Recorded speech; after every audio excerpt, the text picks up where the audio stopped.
हमारे चैनल को सब्सक्राइब करें और बेल आइकन दबाएं।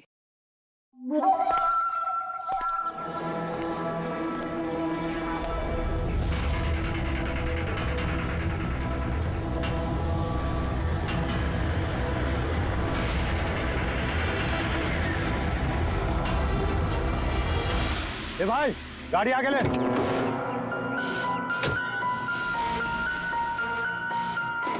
बोला ना तुझसे, गाड़ी आगे ले तो आगे ले। अरे भाई कैसे आगे लूं? गाड़ी खराब हो गई है ना। प्रॉब्लम बाद में देखना, धक्के मार के आगे लो पहले। अरे आप लोग भी मदद कीजिए। हम क्या मदद करें? तुम जल्दी। इस आदमी को मैं पहचानता हूँ सर। इसका मतलब हमारी इन्फॉर्मेशन एकदम सही है। यानी कि वो रूट नाम का कंप्यूटर हैकर इसी जगह पे होगा। और वो रूट जरूर कोई खतरनाक प्लानिंग कर रहा है सर। चाहे कुछ भी हो जाए, उसे जिंदा पकड़ना है, ये जानने के लिए कि उसका मिशन क्या है। और इस मिशन में तुम दोनों साइबर कॉप की आगे भी जरूरत लगेगी। तुम यस सर। यहाँ बाहर गेट पे खड़े रहना। ओके बाहर सर। नजर रखना। चलो।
तो कोई नहीं।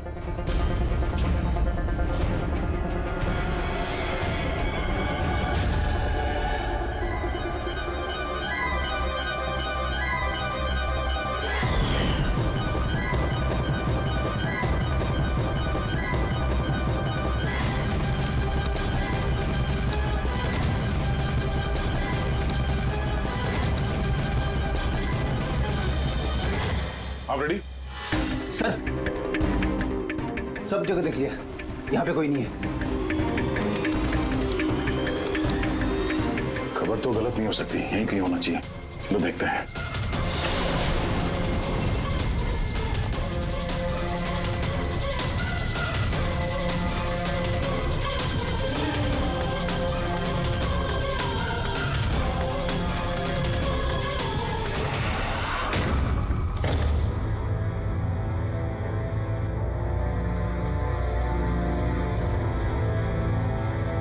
तो कोई नहीं है।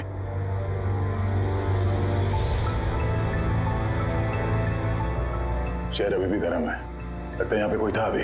मगर सर एन मौके पे भाग कैसे निकला? सर हम लोग तो चारों तरफ से बंगले के अंदर घुसे, किसी को बाहर भागते हुए नहीं देखा है। सर हाँ, सर ये मॉनिटर देखिए। सर ये तो घर के आसपास की फुटेज चल रही, कहीं वो हमें देख के भाग तो नहीं गया? हो सकता है वो ज्यादा दूर नहीं गया होगा। जरा इस जगह को अच्छी तरह से चेक करो, और पूर्वी इस कंप्यूटर को चेक करो, देखो क्या मिलता है। तब तक मैं गेट पे जाके देखता हूँ।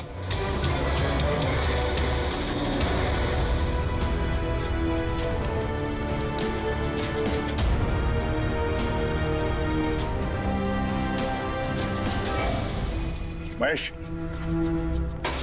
Mahesh, yes sir. ये रूट अंदर नहीं है, लगता भाग गया। तुम यहीं पे खड़े थे? सर मैं यहीं पे खड़ा था, मैंने किसी को नहीं भागते हुए देखा। तो ऐसा कोई नहीं किया बाहर? नहीं सर।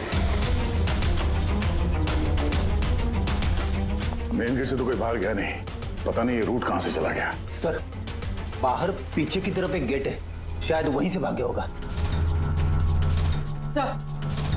सर वो कंप्यूटर पासवर्ड प्रोटेक्टेड है, ब्यूरो ले जाना पड़ेगा। सर ये रूट जरूर अपने उसी खतरनाक मिशन को पूरा करने में लगा होगा। ये रूट को किसी भी हाल में जल्द से जल्द ढूंढना होगा। एक मिनट, पूरे घर में कहीं भी ये कारपेट नहीं है और यहाँ पे कारपेट रखा हुआ है, उसके ऊपर ये स्टूल। जरा हटाओ इसे। सर यहाँ पे खुफिया दरवाजा। बड़ी, तुम यही रहो इनके साथ, हम लोग अंदर देखते हैं।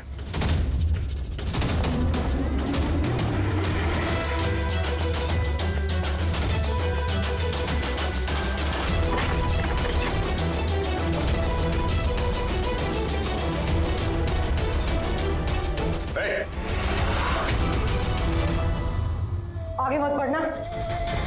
यू तो तुम रूट हो? आगे मत बढ़ना, मैं बोल रही हूँ।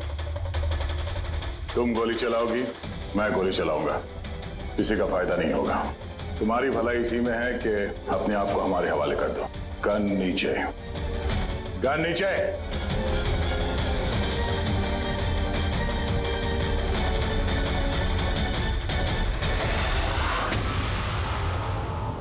खुद को शूट कर दूंगी। नहीं, रिलैक्स, कुछ नहीं करोगी तुम ऐसा। गन मुझे। मैं गन नीचे रख रहा हूं, ये देखो, ये।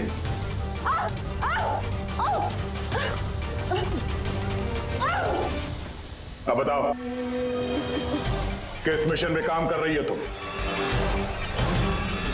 अब अगर अपने बचाव में कुछ कहना चाहती हो तो यही वक्त है। मुझे कुछ नहीं कहना, जो भी कहना मेरा वकील कहेगा। सर हमने इस रूट का कंप्यूटर सिस्टम एक्सेस कर लिया है और इंक्रिप्शन में भी सफल हो गए। कुछ पता चला? हाँ सर इसने पिछले कुछ दिनों में इंटरनेट पे भयानक वीडियोस पोस्ट किए। डार्क वेब पर sir. Actually dark web internet की एक ऐसी काली जगह होती है सर, जहाँ पर हर मुजरिम अपने गैरकानूनी कामों को एक टेक्नोलॉजी की मदद से अंजाम देता है। जैसे हथियारों की तस्करी हो, किडनी की चोरी या फिर किसी को मारने की सुपारी। सर ऐसा कोई भी काम नहीं है जो इस साइट पर नहीं होता है। समझ में ये बात नहीं आती, जब सब कुछ इतने खुले में होता है, सबको पता है, तो इसे रोकने के लिए हम कुछ करते क्यों नहीं? सर ये इतना आसान नहीं है। एक्चुअली इस साइट पर जाने के लिए आपको एक कंप्यूटर सॉफ्टवेयर की जरूरत होती है, जो चुनिंदा हाई प्रोफाइल मुजरिमों के पास ही होता है। जैसे कि ये रूट। Yes sir. और सर जैसे कि हमें पता है कि इस डार्क वेब पे आईपी एड्रेस और यूजर आईडी ये दोनों गुप्त रहते हैं। जरा दिखा, कौन सा वीडियो डालें इस रूट में?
बाप रे, ये तो किसी डरावनी फिल्म का भयानक सीन है। ये सीन क्यों डाला डार्क वेब में?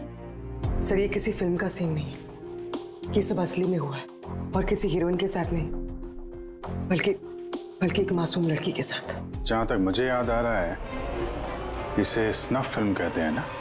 हाँ सर, बहुत बड़ी इंडस्ट्री है इन वीडियोस की। कौन है ये लड़की? मुझे नहीं पता। तुम जिम्मेदार हो इसकी मौत की? नहीं सर, मैं किसी की मौत की जिम्मेदार नहीं हूँ। मुझे तो बस पैसे दिए गए थे ये वीडियो डार्क वेब पे डालने के लिए, और मैंने बस डाल दिया। किसने दिए पैसे? मुझे नहीं पता। नहीं पता कहने से काम नहीं चलेगा। एक लड़की की जान गई है। सर मेरे यकीन कीजिए, ऑनलाइन पैसे ट्रांसफर किए गए थे मेरे अकाउंट में। किसने किए मुझे कुछ नहीं पता। पता नहीं है तो पता करो। कंप्यूटर की बहुत बड़ी महारथी हो ना, ये पता करना तुम्हारे लिए कोई मुश्किल काम नहीं है। पता करो। अभिजीत, अगर कोई इस तरह का फिल्म बना के अपलोड कर रहा है तो हमें जल्द से जल्द उस तक पहुंचना होगा जो ये मौत का खेल खेल रहा है। एक काम करते हैं, इस लड़की की फोटो सभी पुलिस स्टेशन में भेज देते हैं। एक बार पता चल जाए लड़की कौन है, सारा मामला साफ हो जाएगा।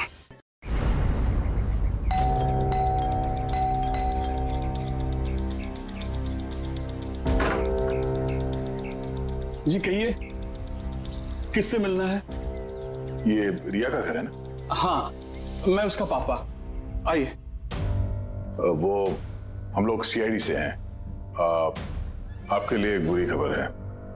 आपकी बेटी रिया अब इस दुनिया में नहीं रही। पता है, मगर आप उसके मौत के 10 दिन बाद क्यों आए हैं ये सब बताने? आपको पता है कि आपकी बेटी रिया की मौत हो गई है? आप उस कार एक्सीडेंट की इन्वेस्टिगेशन के लिए आए हैं ना, तो आपको ये तो मालूम पड़ा होगा कि रिया का तो फ्यूनरल भी हो गया है। एक मिनट, आप किस कार एक्सीडेंट की बात कर रहे हैं? वही जिसमें हमारी रिया चल बसी है। शेयर टैक्सी में वो पुणे जा रही थी। नहीं, रिया की मौत कार एक्सीडेंट में नहीं हुआ है। ये क्या कह रहे हैं आप? एक मिनट, ये रिया है। हाँ, ये रिया ही है। एक्सीडेंट वाले दिन उसने यही कपड़े पहने थे। एक मिनट, सॉरी बाबू, लगता है कुछ कंफ्यूजन है। आप जरा बताइए कि आपकी बेटी रिया का कार एक्सीडेंट कैसे हुआ था? शेयर टैक्सी में वो पुणे जा रही थी, 7 और लोग भी थे उसके साथ। तो रास्ते में उसकी गाड़ी का बड़ा भयानक एक्सीडेंट हो गया। पूरी कार आग की लपटों में झुलस गई। मरने वालों के तो चेहरे तक पहचान में नहीं आ रहे थे। तो आप लोगों ने रिया को कैसे पहचाना? उसके सामान के जरिए बस हम उसे पहचान पाए। आपने ये नहीं बताया कि ये फोटो कब की है? वैसे हम लोगों को भी पता नहीं कि ये फोटो कब की है, पर पता चलते ही हम आप लोगों को बता देंगे। लगता है रिया का ये एक्सीडेंट सिर्फ एक दिखावा था, उसकी मौत की असली वजह को छुपाने के लिए। सर अगर रिया का कार एक्सीडेंट एक दिखावा था, तो वो बाकी के 7 लोग जो उसके साथ गाड़ी में थे, कहीं वो भी रिया की तरह ही तो नहीं मारे गए? हो सकता है। सबके परिवार वालों से मिलना पड़ेगा। किस्मत अच्छी थी हमारी कि जो 7 लोग एक्सीडेंट में मारे गए थे उनमें से एक का अंतिम संस्कार नहीं हुआ था। देखते हैं डॉक्टर सालों के इस लाश से क्या सुराग निकाल पाते हैं। वैसे भी लाशें इतनी बुरी तरह से जल गई हैं कि चेहरा पहचान पाना मुश्किल है।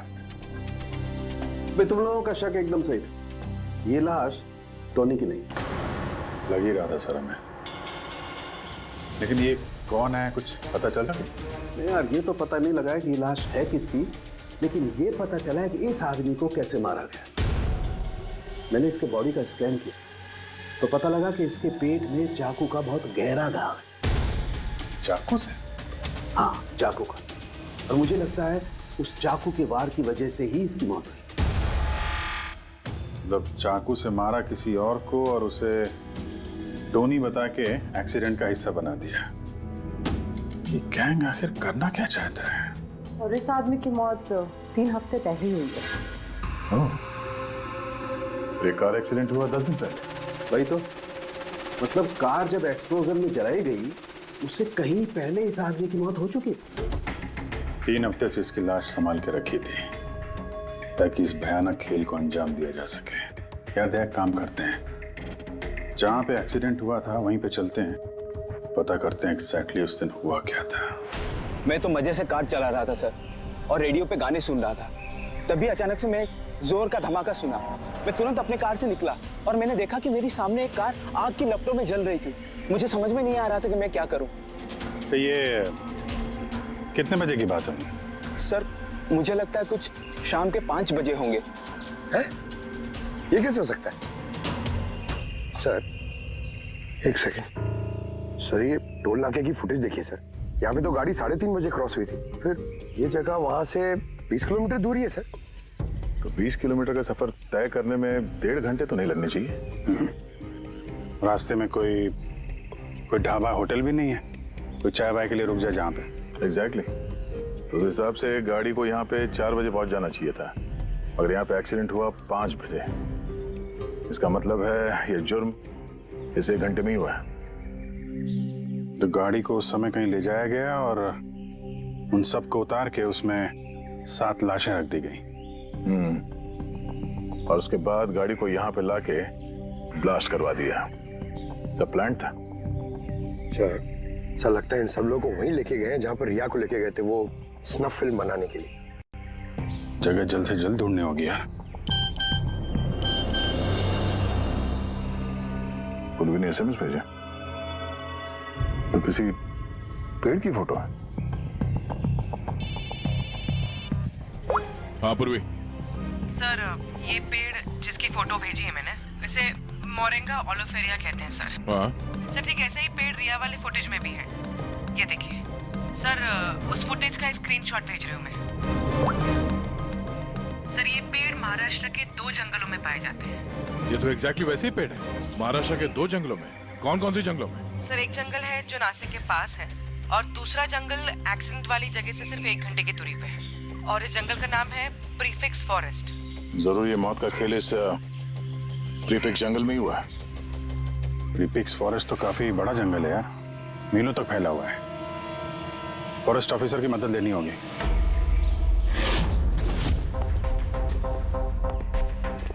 इस जंगल में ये सब हो रहा है, यकीन नहीं होता। क्या आपकी इंफॉर्मेशन पक्की है ऑफिसर? पक्की नहीं होती तो यहाँ तक आते नहीं हम लोग। आप बताइए कुछ हाल फिलहाल में ऐसी कोई घटना आप लोगों ने कुछ सुनी हो, कुछ देखी हो, जंगल के अंदर कुछ हुआ हो? बिल्कुल नहीं, और अगर ऐसा कुछ होता तो हम जरूर उस पर ध्यान देते। चलो कोई नहीं, फिर भी अपनी तसल्ली के लिए एक बार हम जंगल देखना चाहेंगे। श्योर। वैसे सर आप लोग पूरा जंगल देखना चाहेंगे? क्योंकि मीलों तक फैला हुआ है ये, इसमें काफी वक्त लग सकता है। नहीं, हम पूरा जंगल नहीं देखेंगे। हमें जंगल का वो हिस्सा दिखाइए जहाँ पे कोई आता जाता नहीं है, क्योंकि अक्सर सुनसान इलाकों में ही जुर्म पनपता है। Okay officers. विनोद, मेघना, इन्हें जंगल के उन इलाकों की दिखाने की जिम्मेदारी आपकी है। ओके? जी सर। Yes sir. सर एक सेकेंड सर, ये देखिए सर, ये जंगल का सबसे घना और सुनसान इलाका है। मेरी समझ से हमें यहीं से शुरू करना चाहिए। ठीक है, देखते हैं।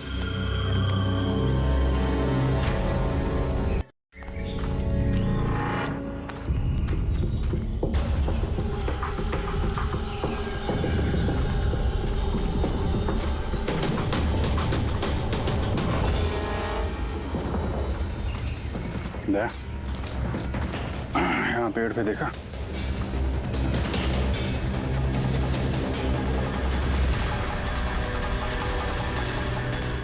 छोटा सा कैमरा। मतलब हम लोग सही जगह पे आ गए हैं। यही वो जगह है जहाँ पे वो फिल्म बनाई जा रही है। कैमरा ऊपर भी है, उस तरफ बैंड है।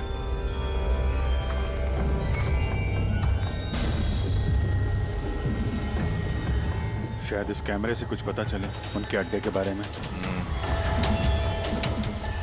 नहीं अभिजीत, ये तो हाई एंड वायरलेस कैमरा है। इसके जरिए पता लगाना मुश्किल है कि इसमें जो स्टोर्ड फुटेज है वो कहाँ से ब्रॉडकास्ट हो रहा होगा, और इस जंगल में पता नहीं और कितने कैमरास हैं। देखते हैं, आगे शायद कोई कैमरा मिल जाए जिससे कुछ पता चले।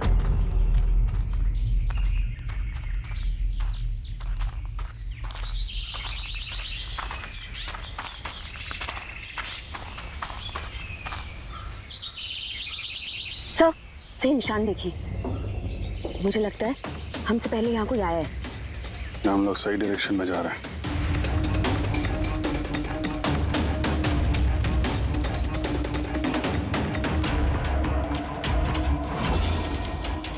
ये निशान यहीं तक है सर। इसका मतलब उनका अड्डा यहीं कहीं है।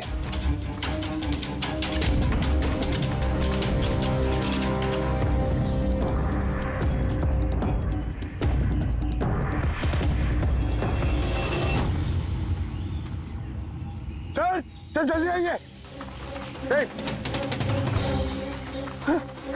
एक मिनट सर, एक सेकंड घबराओ मत, हम लोग सीआईडी से हैं। उठो उठो उठो। सर आप लोग सीआईडी से, मुझे बचा लीजिए सर।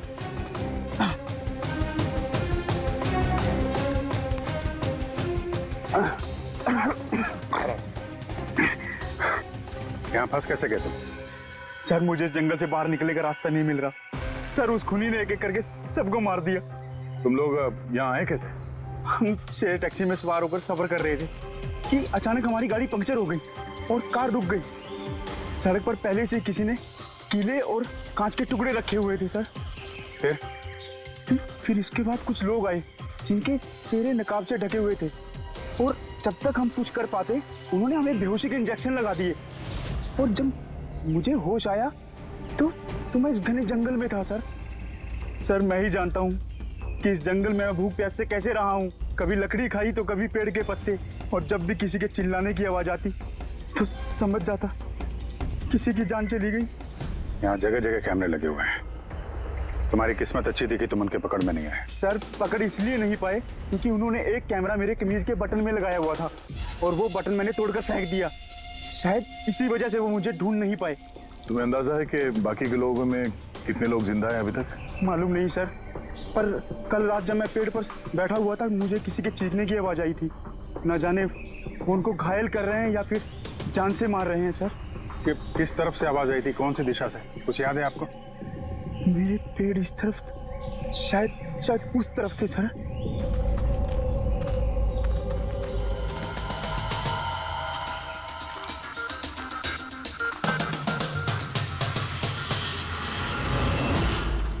सर खून।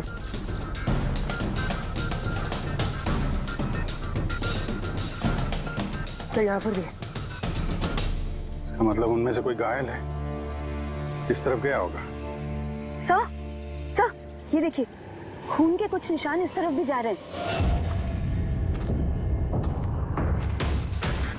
इस तरफ भी खून का निशान है और इस तरफ भी है। दोनों तरफ है। दोनों तरफ देखना पड़ेगा।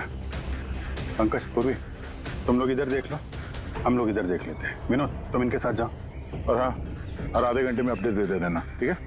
आप आइए।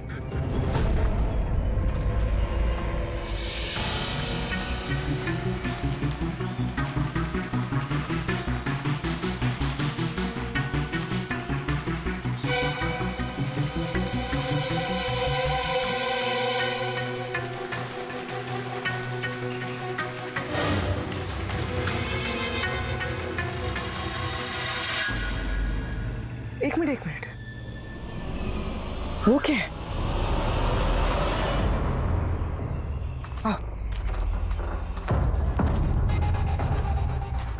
घर, शायद घायल विक्टिम ने यहीं पर पनाह ली हो। जंगल के बीच में घर, मगर नक्शे के हिसाब से तो यहाँ कोई घर नहीं था।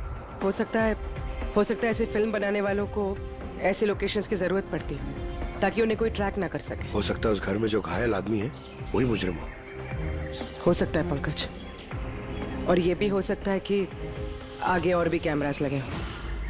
होशियार रहना।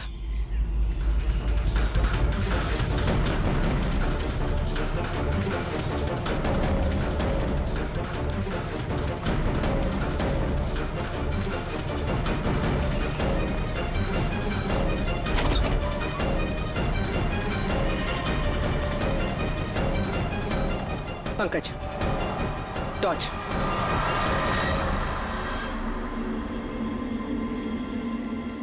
ये घर तो एकदम हिंदी फिल्मों की डरावनी पिक्चरों जैसा।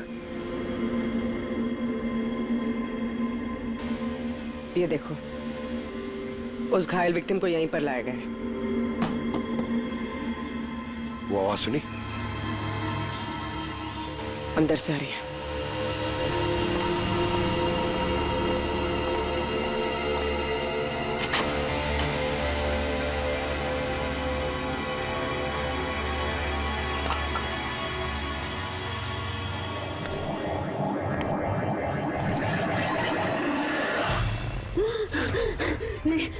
छोड़ दो मुझे जाने दो। बाहर आओ। मेरे पास मत आना, मैंने कुछ नहीं किया। देखो, हम लोग सीआईडी से, घबराओ मत। आओ, कुछ नहीं होगा तुम्हें। अच्छा अच्छा।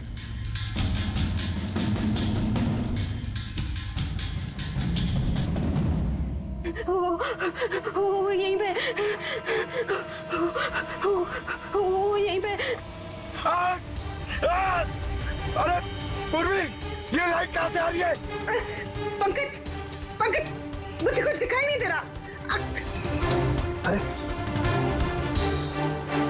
पंकज सर, पूर्वी मैम, पंकज सर।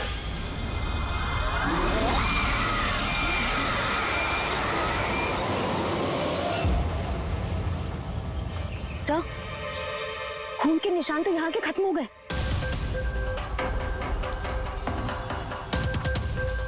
ऐसे कैसे हो सकता है?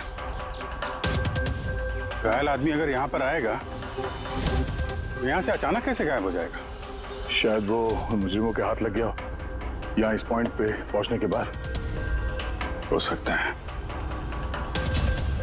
पता नहीं मोहित के अलावा और कोई है जिंदा कि नहीं। 1 घंटा हो गया तो पूर्वी और पंकज का कोई फोन कॉल नहीं है।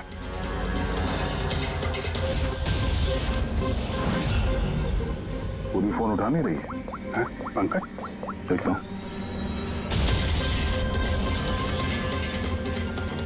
पंकज भी फोन नहीं उठा रहा है। अरे यार, किसी मुसीबत में नहीं है दोनों? चलो चल के देखते हैं। चलो। यहाँ पे खून इस तरफ गए थे।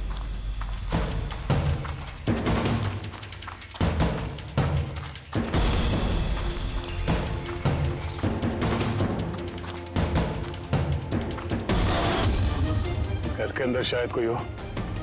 अंदर जाके देखता हूँ। ठीक है, तब तक मैं यहाँ बाहर देखता हूँ।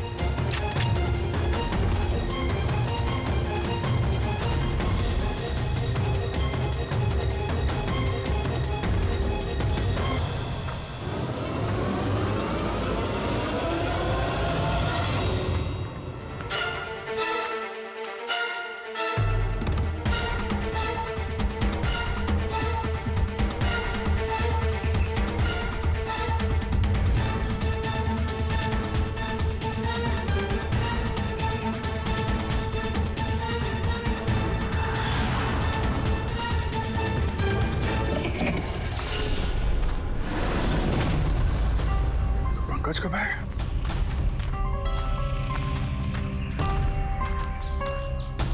पंकज,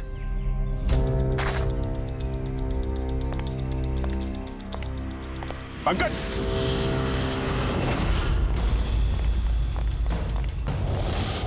पंकज,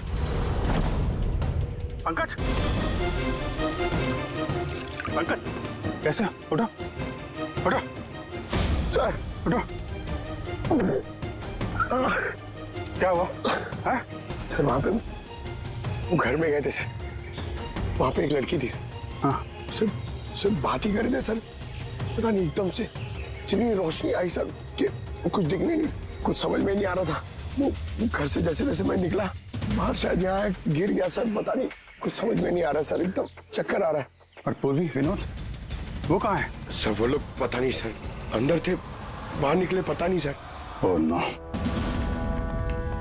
क्या हुआ क्या तुम्हें? ये ठीक है। पूर्वी और विनोद मिले? नहीं, उस घर के अंदर तो कोई भी नहीं।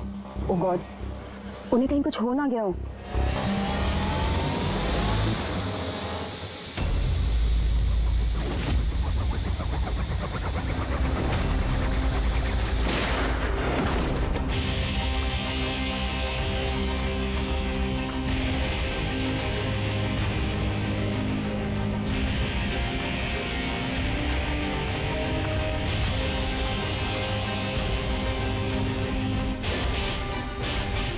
ये सब तो बड़ा मुश्किल होता जा रहा है।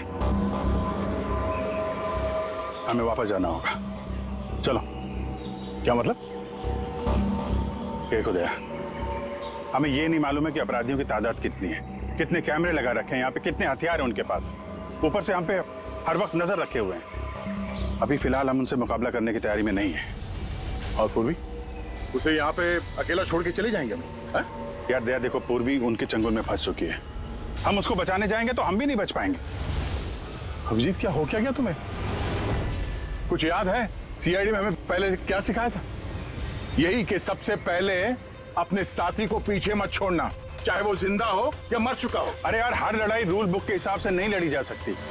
हमें यह भी सिखाया गया था कि प्रेजेंस ऑफ माइंड का इस्तेमाल करना अलग अलग परिस्थितियों में। आई एम सॉरी, तुम्हारे इस थॉट से मैं एग्री नहीं करता। आई एम सॉरी, तुम्हें जाना है तुम जा सकते हो, बिना पूर्वी के मैं यहाँ इस जंगल से बाहर नहीं जाने वाला। जिद मत करो दया, हमें यह भी नहीं मालूम है कि पूर्वी जिंदा है कि नहीं।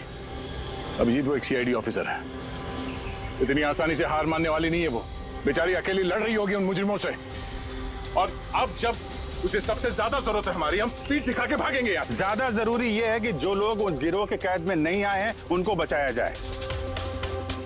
और तुम्हें पूर्वी की इतनी परवाह है तो जिद मत करो, मेरे साथ चलो, हम लोग अच्छी प्लानिंग बना के वापस आएंगे। चलो। इसे हो क्या गया? सर अभी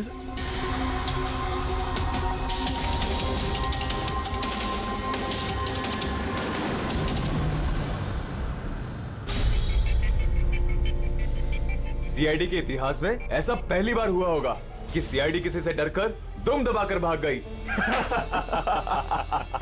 हाँ सर, पहुंच गए आप? हाँ बस उसी जंक्शन पे रहिए, हम लोग आते हैं वहां पे। अरे सालुंके सर, आप यहाँ? मैं यहाँ।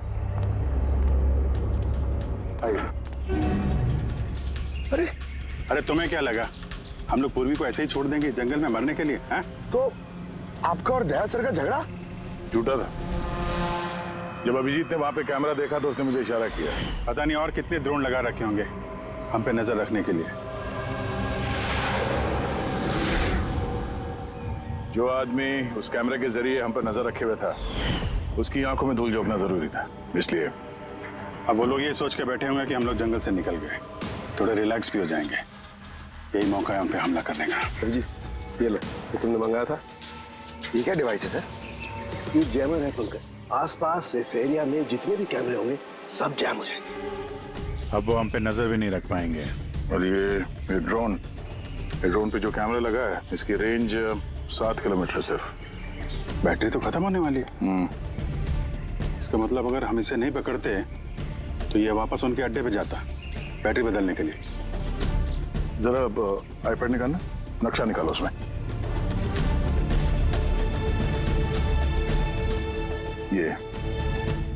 ये वो जगह है जहाँ पे हमें ये ड्रोन मिला था, और इसके पास ही वो बंगलो है।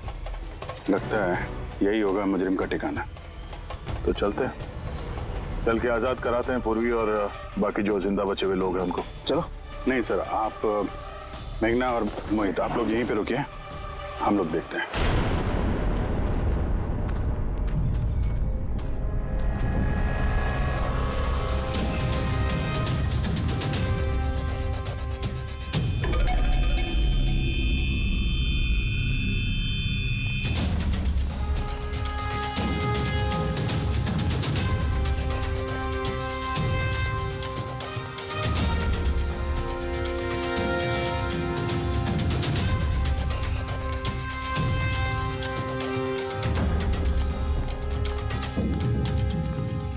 यार पूरा सिस्टम बंद कैसे हो गया? देखना कुछ जैसे आवाज आ रही है। कैसे हो सकता है पूरा सिस्टम?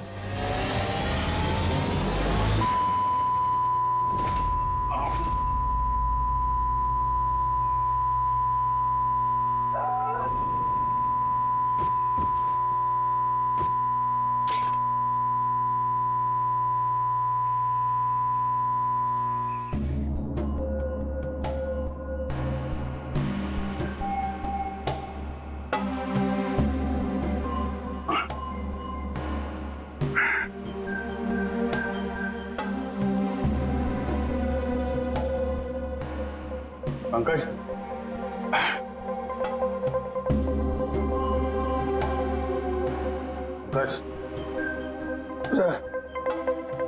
हमारे स्वागत की पूरी तैयारी कर रखी थी इन लोगों ने। सर ये लोग अगर हमें मारना चाहते तो पहले ही मार देते। हमें मारते हुए क्या ये फिल्म बनाना चाहते हैं?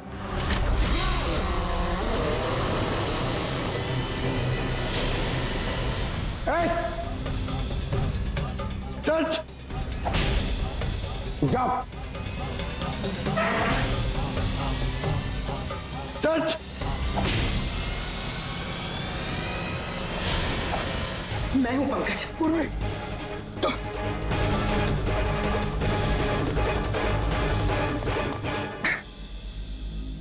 तुम ठीक हो? हाँ सर। वो लोग किधर हैं? सर उस तरफ।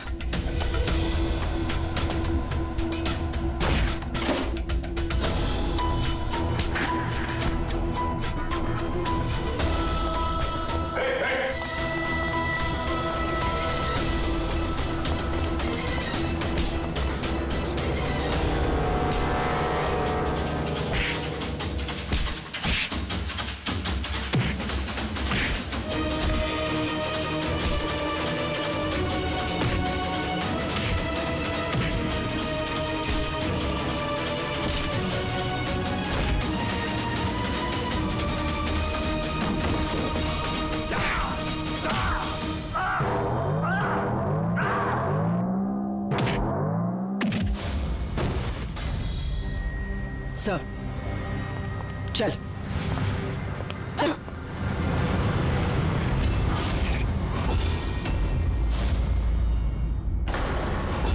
मेघना तुम? वाह, हमें तो लग रहा था कि हम मुजरिमों की आंखों में धूल झोंक रहे हैं। अब किसे पता था कि हम मुजरिम को अपने साथ ही लेके घूम रहे हैं। आप लोग यहाँ कैसे? किसने छुड़ाया आप लोगों को? सीआईडी को कैद करना इतना आसान नहीं। मौका देखते ही मैंने वो खिड़की तोड़ी और वहां से बाहर निकल गई।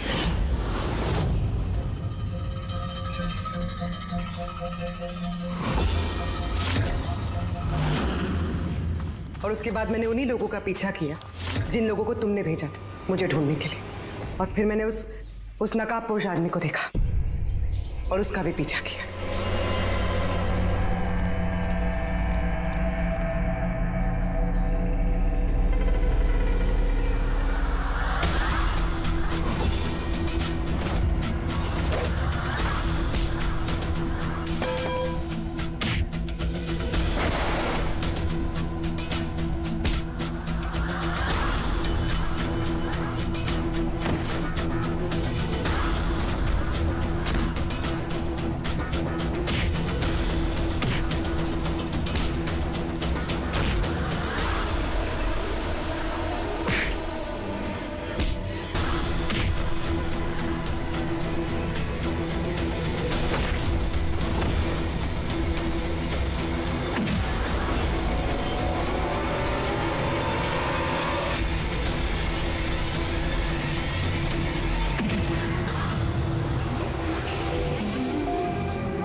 कुछ देर बाद जब मुझे होश आया तो मैंने देखा कि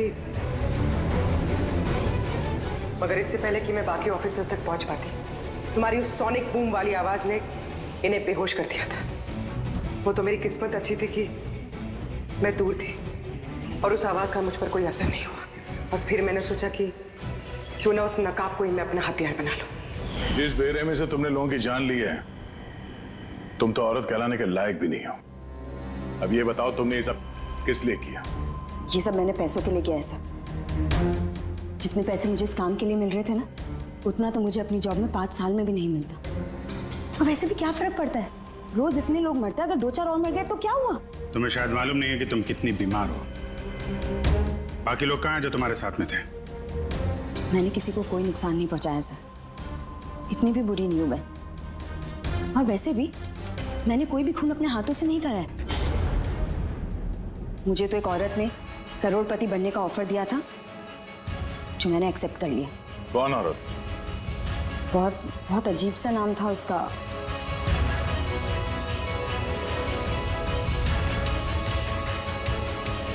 रूट। रूट?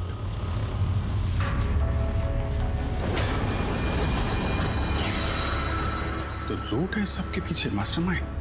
अब उसने ऐसा क्यों किया, उसका जवाब तो अब वही देगी। तो जहां तक तुम्हारा सवाल है, कानून तुम्हें कड़ी से कड़ी सजा देगा।